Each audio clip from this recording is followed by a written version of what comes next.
Pwede ba tayo magsimula ulit, please?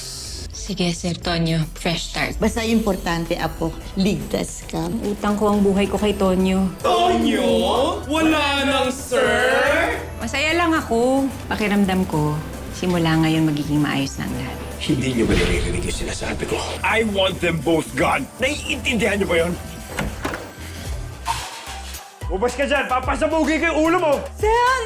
Anang? Glenn, kailangan bang tutukan mo sa ulo? Sundan mo si Glenn. Gusto ko lang malaman kung ang anak ko ay tao o demonyo. Ang tatanda na pa, baby masyado. Huwag ka kasing kiligin sa mga text-text na yan. Sagutin mo muna, yes or no, final answer. Mahal mo ba si Tonyo? Hindi, hindi pa naman po kami. Ano yun? Walang label? Hindi yan nililigaw?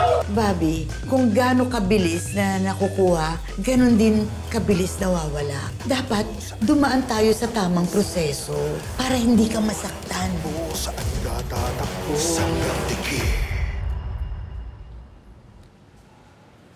Okay na ako dito, boss. Thank you.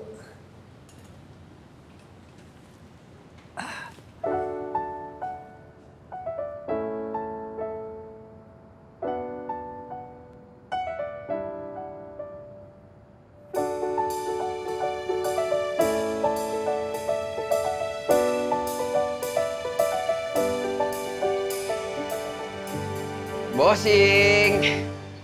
Ano, kamusta ang buhay? Ang ginagawa niyo dito?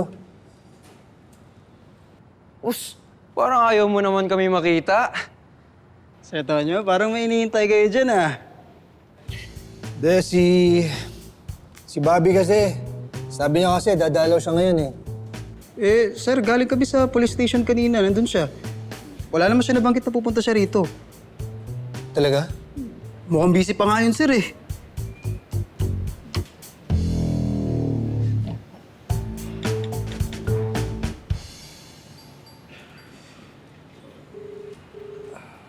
Hello, Lieutenant Conde. Masyado ka naman yatang formal. Hindi ka naman ganyan sa mga text mo kagabi, ha? Sir, sensya na busy eh. May trabaho ngayon. Kami yung na-assign na mag-patrol dun sa natitirang bugante. Si Mateo Ramos. Hindi. Akala ko kasi dadalaw ka sa akin ngayon eh. Pagpapalit mo ba ako dyan sa mga pugante na yan? Kung gaano kabilis na nakukuha, ganon din kabilis nawawala. Boto naman kami kay Sir Tonyo.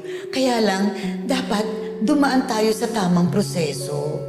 Para sigurado, para hindi ka masaktan. Ma'am, may tumawag po na concerned citizen. Mataan si Mateo Ramos. Sir, kailangan ko na umalis. Sandali, Bobby.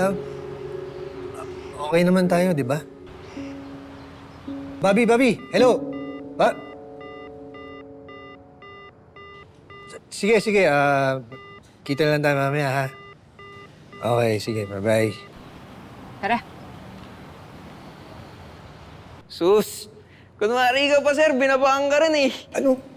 Uy, Naku, boss. Hindi ka daw important. Bakit sir? Ano ba ginawa mo? wala. Hindi ko alam. O, sir. Normal sa mga babae yan na nagagalit ng walang dahilan. Tama. Pero dapat kahit hindi natin alam kung anong ginawa natin, dapat nating suyuin. Kayong dalawa, wala pa kayong mga assignment, di ba?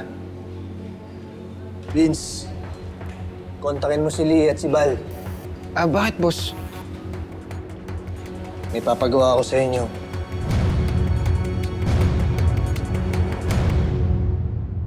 Kapag kumilos na, wala ka na. Takbo, saan ka tatakbo? Hawak ko ang laro, ngayon ang oras mo. Takbo, saan ka tatakbo? Huwag kang ahatras, kami sa gantigin. Takbo, saan ka tatakbo?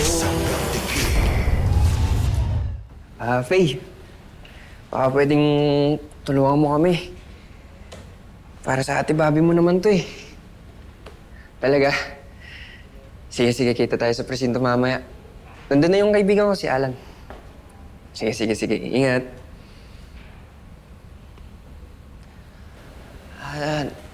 Nurse, may alam ba kayong bilihan ng bulaklak dito na malapit? Oo, dyan lang sa tabi ng ospital meron na. Bakit? Babili kasi ng bulaklak si Sir Tonyo.